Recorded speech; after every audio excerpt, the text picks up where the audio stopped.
여러분 안녕하세요. 전산회계 1급 실무 편에서 이번 시간에 회사 등록에 대해서 알아보도록 하겠습니다. 회사 등록은 어떻게 입력을 하는지 K랩 프로그램을 활용해서 입력해 보도록 하겠습니다. 자, 첫 번째로 회사 등록에 대해서 알아보도록 하겠습니다. 자, 회사 등록은 우리가 회계 프로그램을 활용을 하게 되면은 가장 기본이 되는 거겠죠. 그렇죠. 회사가 설립이 되고, 즉 입력이 되고 나서 그 다음에 각종 거래라든가 또 거래를 통해서 전표를 입력하고 전표를 또 분계장으로 옮기고 그리고 또 전기를 통해서 각종 장부에 넣어 놓고 그런 다음에 최종적으로 결산을 맞이해서 결산 자료에 의해서 재무제표를 만드는 순서까지 만들 때 가장 기본이 되는 등록이라고 보시면 됩니다. 그래서 회사 등록을 잘 해 놓으셔야 돼요. 그래서 회사 등록을 대부분 마스터 데이터라고 또 이야기도 합니다. 그래서 회사 등록을 할 때는 전반적으로 프로그램에 영향을 미치므로 반듯하게 입력을 하시기 바랍니다. 자, 그러면 실무 문제 볼까요? 자, 주식회사 아이나라는 3000번이래요. 자, 의약품을 제조하고 판매하는 중소기업이랍니다. 그리고 단기는 몇 기? 5기. 2021년 1월 1일부터 12월 31일까지를 1회계 연도로, 즉 회계 기간으로 본다라고 했습니다. 자, 사업자 등록증 살펴보니까 법인으로 되어 있고요. 등록번호 되어 있고. 자, 개업은 이날 했고요. 법인 등록번호, 그 다음에 마포 세무서가 있습니다. 자, 뭐 사업장 전화번호나 업종 코드는 그냥 미리 넣어놨어요. 그래서 이걸로 입력을 하시면 될 겁니다. 요거 입력하는 방법 살펴볼게요. 그런데 입력 방법을 살펴보기 전에 요 등록번호 있죠. 즉 사업자 등록번호는 한번 생기면 그렇죠. 안 없어집니다. 즉 회사를 폐업할 때까지 그대로 꾸준히 유지되는 거예요. 뭐 중간에 번호가 바뀌었다 이렇게 얘기하시는 분들은 그렇죠. 폐업 신고하고 다시 사업을 내신 겁니다. 그래서 사업자 등록번호는 한번 내놓게 되면은 변경이 불가하다라는 거. 그리고 요 가운데 번호가 유형이에요.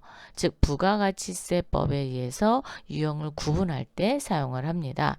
그래서 개인 사업자인 경우에는 01번부터 79번인데 요 개인 사업자 안에 그렇죠. 일반 과세 사업자가 있고 간이 과세 사업자가 있습니다. 그래서 요거는 여러분이 홈택스를 이용을 해서 간이 과세자인지 아니면 일반 과세 사업자인지를 구분해서 그 사업자 등록 번호만 치면은 나와 있어요. 그래서 그거 참고하시면 될 것 같고 면세 사업자는 90번대를 이루고 있습니다. 법인인 경우에는 영리라는 건 그렇죠. 이익을 목적으로 설립된 법인을 얘기하거든요. 그래서 영리 목적인 경우 본점은 81, 86, 87 영리 법인의 지점은 85번으로 되어 있어요. 그래서 우리도 81번으로 되어 있습니다. 그러면 본점이구나 라는 거를 알 수 있어요. 여기 중간에 보시면 사업장 소재지가 있고 본점 소재지가 지금 동일하죠. 이런 경우에는 본점이죠. 그렇게 해서 사업자 등록증을 또 보는 방법도 있습니다. 비영리 법인인 경우에는 뭐 학교 아니면 무슨 뭐 단체 이런 경우요. 그런 경우는 가운데 번호가 82번으로 되어 있고요. 외국인 법인의 본지점은 84번으로 되어 있습니다. 그래서 중간에 84번으로 세금 계산서가 들어왔다 그러면 얘는 외국 법인인가구나 하는 거를 볼 수 있어요. 그래서 그렇게 보시면 되고 국가나 지방자치단체는 83번으로 되어 있습니다. 자, 그래서 한번 회사 등록 해보도록 할게요. 자, 여러분이 교육용 프로그램을 이렇게 아이콘이 있죠. 자, 더블 클릭합니다. 디바이스는 허용해 주세요. 자, 그리고 혹시 여기가 깜빡깜빡 거린다 그러면 최신 버전 꾹 눌러서 최신 업데이트를 반드시 받으셔야 됩니다. 왜냐하면 중간중간에 변경되는 부분들이 좀 있어요. 그 부분을 바로 적용하기 위해서는 업데이트를 꼭 해주시기 바랍니다. 자, 처음 설치하는 경우는 네, 요거 눌러보시면 이렇게 아무것도 없어요. 이럴 경우에는 그렇죠. 여러분 여기 회사 등록을 클릭해서 회사를 입력하고 안으로 들어가셔야 됩니다. 자, 회사 등록 클릭. 라인을 제가 마칠게요. 네. 자, 3000번으로 한대요. 자, 3000번. 그리고 쳤더니 왼칸으로 저기 회사명으로 옮겼죠. 이렇게 회사명이 짙은 파란 계열의 색깔로 되면 아, 컴퓨터가 나 입력 받아들이려고 준비하고 있어 이런 뜻이에요. 그래서 여러분이 여기에다가 직접 그냥 입력하시면 돼요. 뭐라고 쳐야 돼요? 주식회사 아이나라.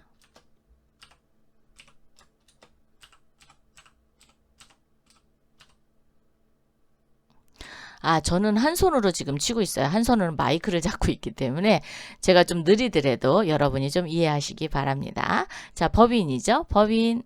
그리고 사용을 하느냐 미사용이냐라는 거는 회계사무실 같은 경우에는 여러 개의 회사들이 있잖아요. 그 중에 나랑 거래를 안 하는 회사가 있어요. 그렇다고 그 회사를 휙 날려버리냐 그런 건 아니고 그냥 미사용으로 두고 난 다음에 그 회사랑 또 나중에 또 거래도 할 수 있잖아요. 그래서 미사용했다가 나중에 사용으로 바꾸시면 되는 거예요. 그래서 저희는 사용으로 하셔야 됩니다. 사용으로 해야지만 뭐가 떠요? 그렇죠. 회사 코드가 뜹니다. 자, 사용. 회계 연도는 자, 몇 기라 그랬죠? 5기. 그런데 5기는 어떻게 된 거냐? 개업한 연도가 한 살, 즉 1기라고 보시면 됩니다. 그래서 2017년부터 개업을 했으니까 17년, 18년, 19, 20, 21 해서 5살이 된 거예요. 그래서 5기라고 하는 겁니다. 여러분이 재무제표 공시된 걸 봤을 때 그 기수만 보더라도 아, 그 회사가 몇 년 됐구나라는 거를 쉽게 파악하실 수 있습니다. 만약에 38기다. 그러면 38년 된 회사가 되겠습니다.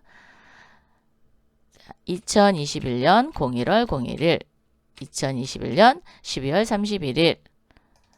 자, 사업자 등록번호 한번 입력해 볼까요?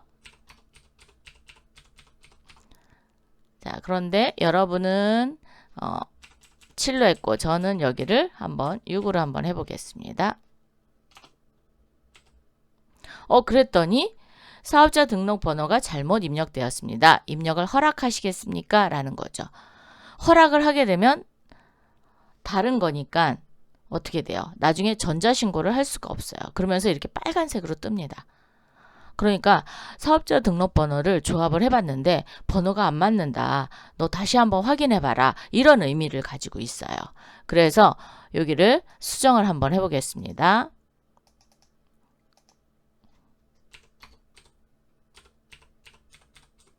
이렇게 검은색으로 돼야 전자신고할 때 전자변환이 제대로 돼서 신고가 잘 됩니다. 그래서 반드시 사업자 등록번호는 정확하게 입력하셔야 됩니다. 법인 등록번호도 입력하세요. 대표자는 이민호네요.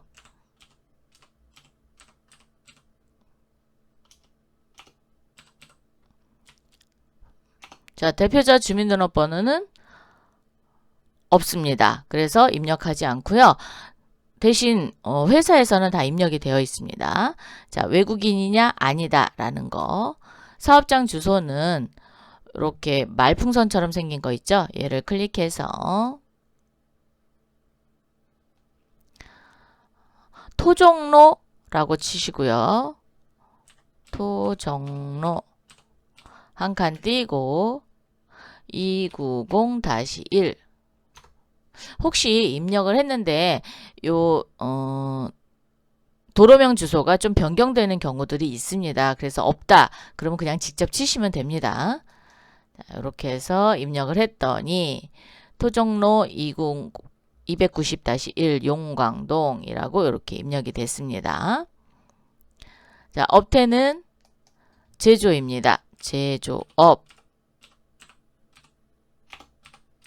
그리고 컴마죠. 네, 컴마. 도소매.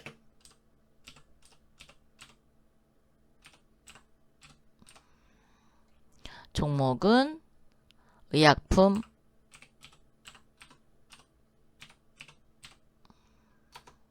자, 이제 주업종 코드를 하는데 제조업과 도소매 중 어떤 게 더 많이 매출을 많이 일으켜서 이익을 많이 내느냐라는 거예요. 그러면 물건을 만들어서 파는 게 이익이 더 많을까요? 물건을 그대로 사갖고 와서 그대로 파는 게 더 이익이 많을까요? 그렇죠. 만들어서 팔아야 이익이 더 많잖아요. 그래서 우리 회사의 주업종은 제조업인 겁니다. 그럼 얘는 어떻게 하느냐? 요걸 누르셔서 여기다 의약이라고 한 번만 두 글자만 쳐보세요. 의약.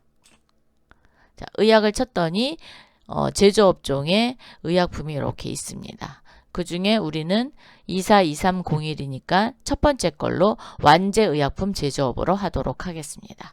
네, 이렇게 찾으시는 거예요. 자, 클릭해서 완제의약품 제조업. 사업장 전화번호 있죠? 치겠습니다.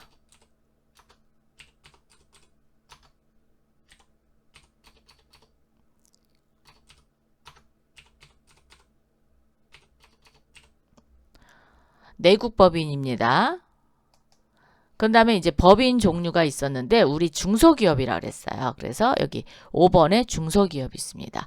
일반 법인과 중소기업의 차이점은 뭐냐면 여러분이 접대비라는 거를 이제 계속 사용을 할 거예요. 접대비를 사용할 때 한도를 많이 주느냐 적게 주느냐 그거에 영향을 미칠 수도 있습니다. 가장 크게 영향을 미치고 있어요. 왜? 일반 법인인 경우에는 어느 정도 성장을 한 상태잖아요. 그리고 뭐 중견기업이나 뭐 이런 데도 이미 성장을 된 상태에서 접대비를 많이 지출하면 안 됩니다. 그런데 중소기업은 앞으로 성장을 많이 해야 되잖아요. 그럼 어떻게 해야 돼요? 접대비가 그만큼 많이 나갈 거 아니에요. 그러면 그만큼의 혜택을 주기 위해서 중소기업과 일반 기업을 여기서 반드시 구분을 잘 해주셔야 됩니다. 그래야 접대비 조정명세서 작성할 때 한도가 자동 체크가 됩니다. 자, 중소기업. 중소기업이다. 설립연월일 모릅니다. 그래서 넘어가고요. 개업연월일 넣도록 하겠습니다. 개업연월일은 2017년 01월 01일. 자, 사업장 동코드가 있는데 눌러서 무슨 동이었죠? 용강동이었어요. 자, 용강동, 용강이라고 두 글자만 치시면 자, 서울특별시래요. 여기네요. 그죠? 자, 체크해서 확인. 본점동 코드도 똑같죠? 그럼 직접 치셔도 되고 아니면 눌러서 용강 이렇게 하셔서 선택하셔도 됩니다. 그랬더니 사업자 관할세무서가 찍혔고요. 본점 관할세무서 그리고 지방소득세 납세지가 찍혔습니다. 자, 얘는 뭐냐면 우리가 처음에 사업자 등록증을 낸 세무서와 지금 내가 본점을 한 번도 주소를 이전하지 않았기 때문에 사업장 관할세무서도 마포로 동일하게 적용이 된 겁니다. 그래서 앞에 사업자 등록번호가 사업장 관할세무서랑 변동이 있다. 그러면 이사를 한 거예요. 그렇게 보시면 되고요. 아니면 지역적으로 개편이 될 수도 있잖아요. 그럴 때 사업자 관할세무서는 변경이 됩니다. 자, 이렇게 해서 회사 코드를 입력해 보았습니다. 자, 이렇게 해서 회사 등록을 모두 마쳤습니다. 수고하셨습니다.